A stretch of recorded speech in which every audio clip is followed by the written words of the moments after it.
How was UFC 240 for you, Jason?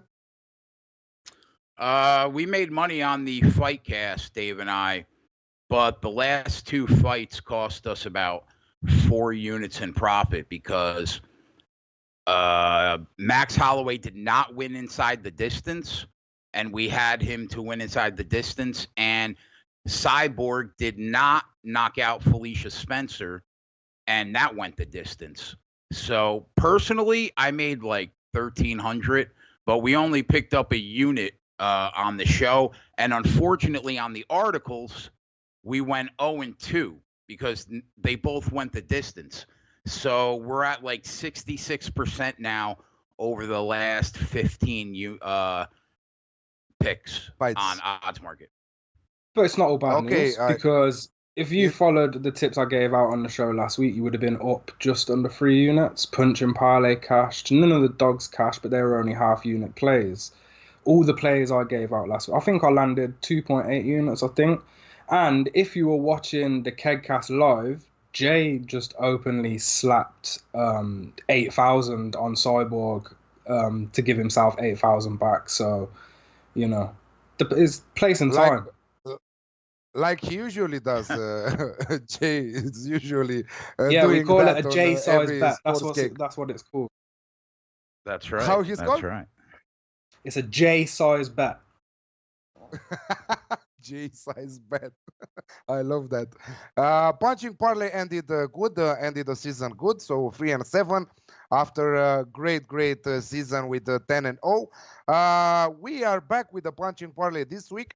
We don't have yet the article up on the site, so we will not even talk about it on the show. We will let our viewers enjoy it on oddsmarket.com once it will be up on the site, and also on Twitter and on social media, like we always do.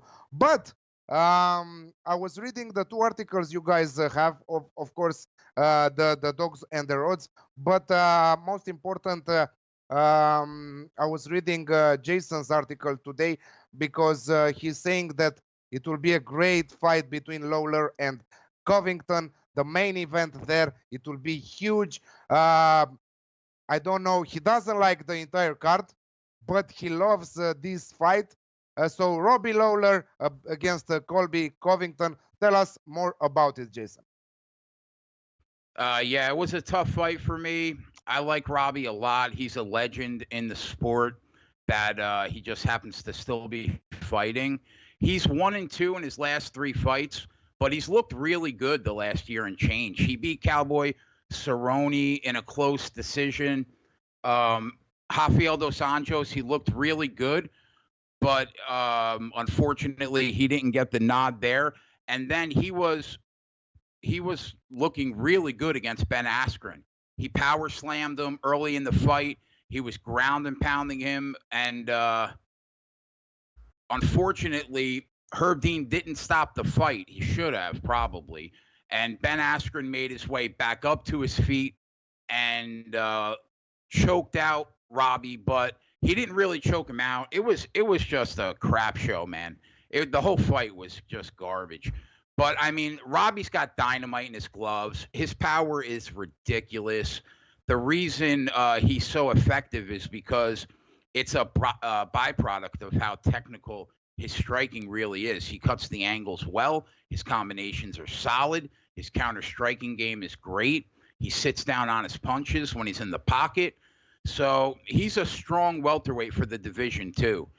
His strength usually plays a role when he's in the clinch and against the cage, which is where Colby Covington is going to want to keep the fight. And finally, he's a great wrestler. It's often thrown on the back burner because people tend to just think about his explosive striking.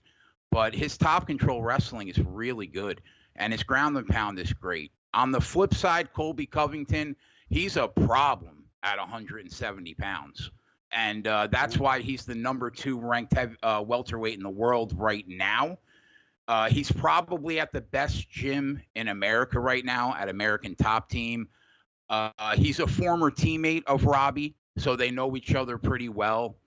I don't like him. His attitude sucks. His out of the cage antics are terrible. He's arrogant.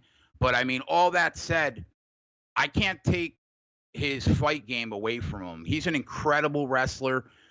We're talking about a kid that was an All-American at Oregon State University. He's a 2-time Pac-10 champion in wrestling.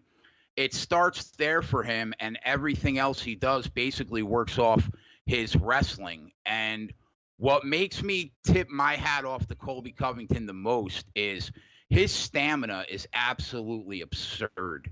He's got a motor possibly like nobody we've ever seen in the octagon before. From the second the bell rings, he's in your face.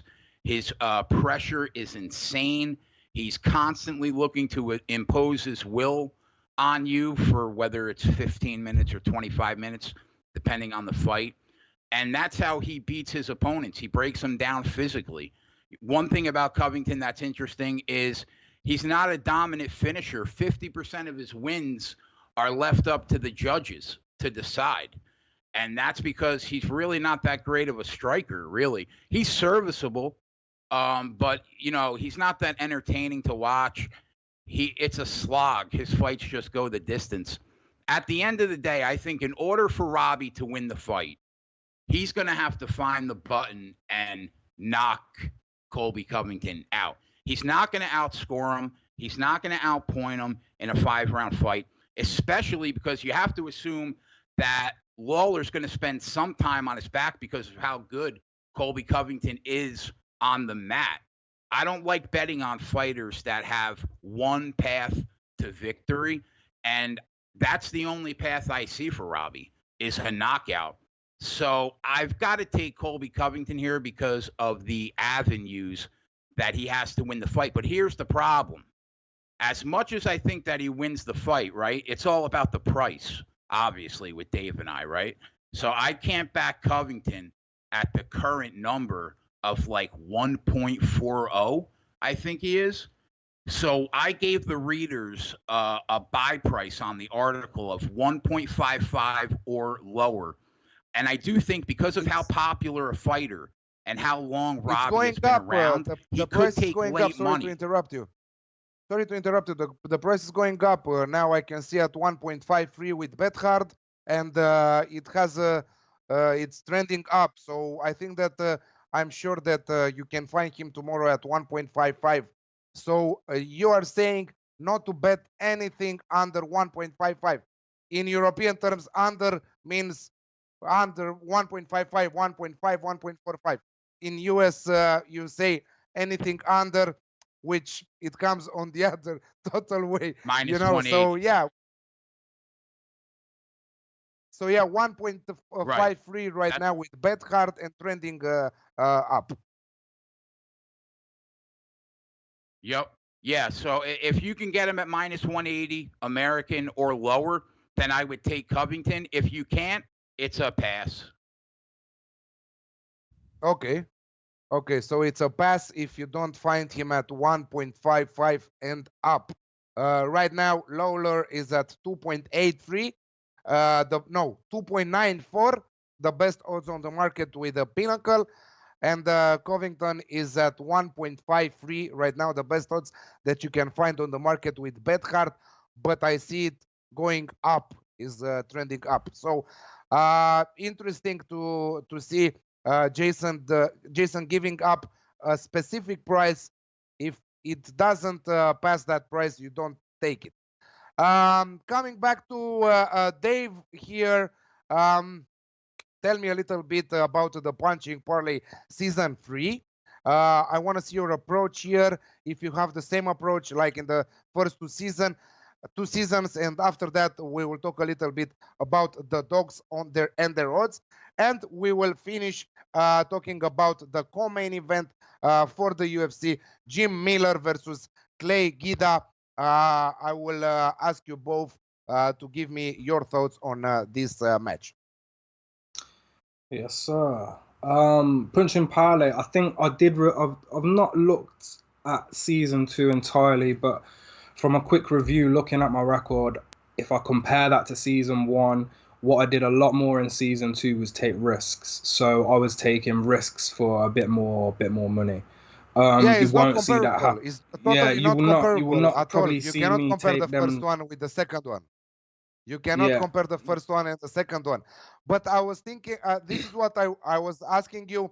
You are going back to the first season with your takes because it was more successful, or you will combine the risk from the second season with the first one? I'm just gonna start steady. This week we're gonna be looking at odds of around 1.83. So already you know that I'm coming in at slightly more cautious. But it just all depends on the odds, you know, that are gonna be presented to me in the next few weeks. When I look ahead, sometimes I look ahead of the punching parlay, and I already have half of, you know, an episode's parlay sorted, you know, 4 or 3 weeks prior. For example, Daniel Cormier will be on the punching parlay when he fights. It's more than likely I'll have Nurmagomedov as the punching parlay when he fights. Certain positions that are real strong are going to make it in there weeks before, but obviously only the big fights we get given odds for in advance. So yeah, but even with the losses in season 2, once you take your state back, and then the I think 3 or 4 wins, it was only -2 something units. So after that big heavy losses, because we were staking, you know, wisely and More. carefully and Yes, cautiously, exactly. we don't come out losing all that much, even when you lose 6 or 7. So that's always been my goal with these parlays, is to keep the risk down. And yeah, I'm just need to. It'll be back on track. We're two weeks now, 2 weeks running. Let's beat that 10-0. I want to go for 12-0 because that's where I need to be. So basically, we are talking about 13-7 in total combined for both season, and we are starting now season 3 of the punching parlay, starting this week with the UFC on ESPN 5. 2 good reads on the dogs on the roads. You are doing such a great job with that take there with your article. Tell us the 2 fights and tell us what you're going with. Yeah, see, a lot of the dogs and their odds plays, a lot of them have been price plays, which always, long term, I'm telling you guys, it's the same in the majority of sports. You can ask Jay with football, you can ask guys at the sports keg, like Ant at the sports keg about MLB.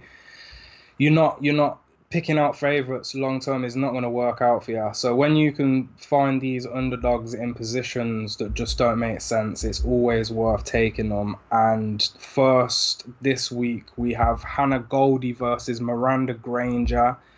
2 new girls, both of them making their debut. It will be the first fight on the card. They're very green, unexperienced. But for some reason, you can pick up Miranda Granger at 2.40 on the decimal. It makes no sense. It makes no sense to me at all. Stylistically, nothing separates these girls. Their skill sets are quite similar. I would give Goldie a slight striking advantage, but the more well-rounded fighter is Granger. And to be honest with you, she's the bigger girl. It's her first time. She's dropping down to flyweight. She's the bigger girl. She's going to have the bigger reach. I'm not sure if she'll have the strength advantage, but at this price, sorry, but I have to take the dog here. I'm seeing Hannah Goldie at some books sitting at 1.55 -182, which is absurd to me. It's ridiculous. There's no way this type of fight should have an underdog price like this. They're too closely matched, and yeah, half a unit Miranda Granger at 2.40, 11/8 fractional, and +138 American. So yeah, Bet365. I think you can get that price at. Yeah, I love that play. It's first fight of the night. Hopefully start the night off well. Okay, someone on chat, Craze DX, is saying that the main event, will go to distance, and 61% of the bets right now are on the underdog, Lawler. Yeah. What do you say Yeah. about that, Dave? Jason? The fight can definitely go the distance if Robbie doesn't knock out Colby, because it's just Covington's style. I mean, half of his fights have ended on the cards. So my only concern is it's a 5-round fight. So there are 2 extra rounds that you have to get through in order for the fight to go the distance. So I think I feel more confident in Covington probably winning the fight if we get a good price than I do about the fight going the distance, but it's possible. Robbie, yeah, I like that. Do you know what? I like that. I like that. I do think I favour Covington, and I favour this fight going the distance without a shadow of a doubt. Okay, what's the price for that? We don't have it. We have just over 2.5 rounds at 1.32. Minus 115 I'm seeing for the fight to go to decision. So around 1.82. Yeah, around those. Yeah, exactly around that. Yeah, Robbie Lawler's not the same guy he used to be, unfortunately. I think we're seeing a decline now. He's 37 years old. He's not the same. I love Robbie Lawler, but he's not the same Robbie Lawler that knocked out Josh Koscheck and then head kicked Bobby Volker and then just went on a rampage through the decision, through the division. His battles with Johnny Hendricks and Rory McDonald. It's not the same Robbie Lawler. And when you put all them fights together, the guy has took so much damage. I actually saw an interesting metric the other day, which was funny to me. But this one website, I can't shout them out because I forgot who it was. But basically what they do is they take the damage that fighters have took and they give a rough estimate on the age of what the fighter should be in terms of damage taken. And they call it combat age. And right now, they are putting Colby at the age that he is because he's took minimal damage, and they're putting Robbie Lawler at age 52 when they put into consideration the fights he's been through and the damage he's taken. And when I see things like that, it just does become clear to me. You look at Robbie, he's just he's still got that power. He's still, he's still ruthless, Robbie Lawler, but he's coming up against an extremely tough wrestler who has took minimal damage and is quite frankly at the peak of his career. Colby's not a finisher. Yeah. I see this going the distance. If you don't like Colby's price, take a half unit on Colby by decision. You'll probably get close to plus money, if not higher. Yeah, around there at 2.0. The co-main event on UFC on ESPN 5, Jim Miller versus Clay Guida, and we have Miller at 1.57 and Guida at 2.43. Jason, do you like these numbers? You hate these numbers? Again, you have a problem with how the bookies have approached this fight? No, I like a play in this fight. I mean, I hate to see this fight. Both these guys are journeyman legends. Like, for real diehard fans of the sport like Dave and I, we absolutely love these guys, right? But I wish the fight was happening in 2008 and, not in 2019. They're 36 and 37 years old. They both probably should have hung the gloves up a year ago. They both grew up as wrestlers, and that's still what they're best at. Miller has a black belt in Brazilian Jiu-Jitsu. I think Clay does too. I'm not sure. But they have 29 submissions between the both of them. They are serviceable strikers, but not great. I did not like how Guida looked against BJ Penn last time out. Dave and I both backed him to finish inside the distance, and it didn't go inside. It went the distance. To me, Jim Miller's looked better the last 2 years. So my gut says that the fight goes the distance. So I like that at minus 155. Fight goes the distance. If you don't like that, Jim Miller by decision is 3.02.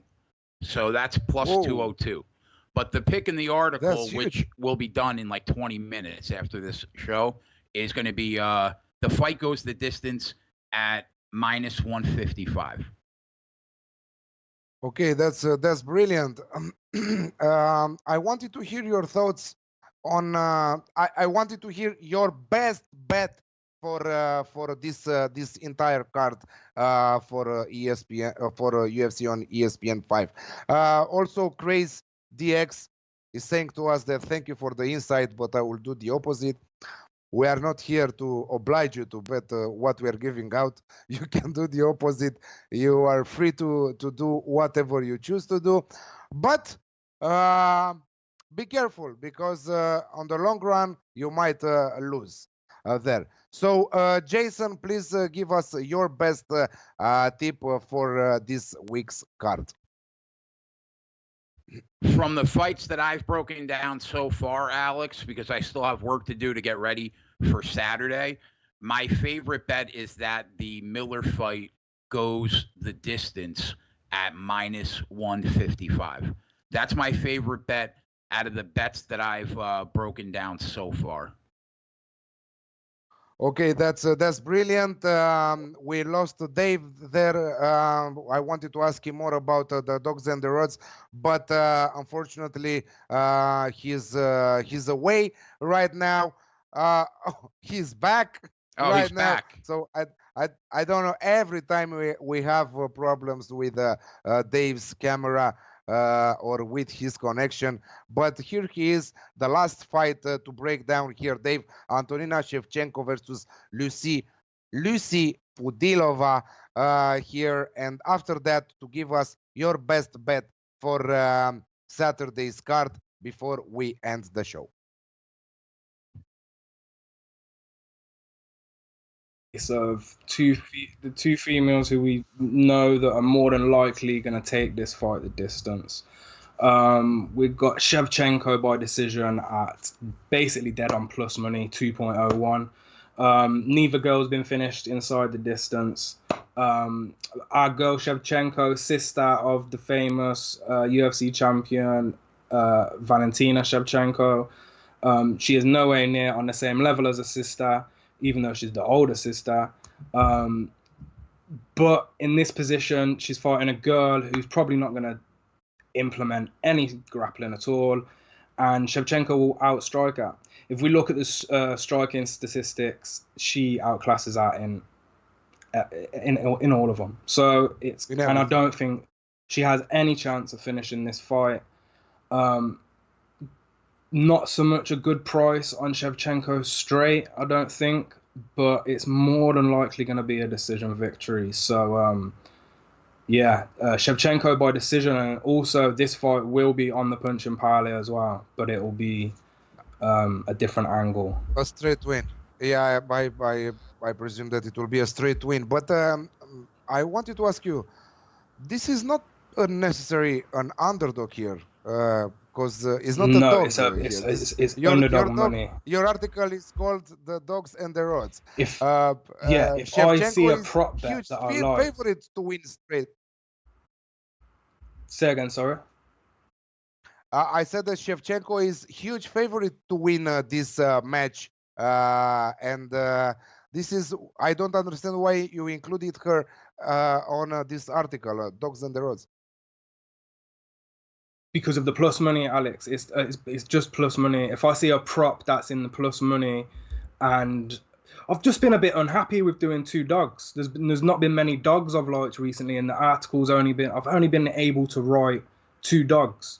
So if I can add a prop bet here and there, I'll gladly do that if it's on plus money. And in a position like this where Shevchenko is the heavy favorite, now just need to be careful. It will still be half a unit, because she was heavy favorite in her previous fight versus Roxanne Modafferi, and it went awfully wrong. She got out grappled.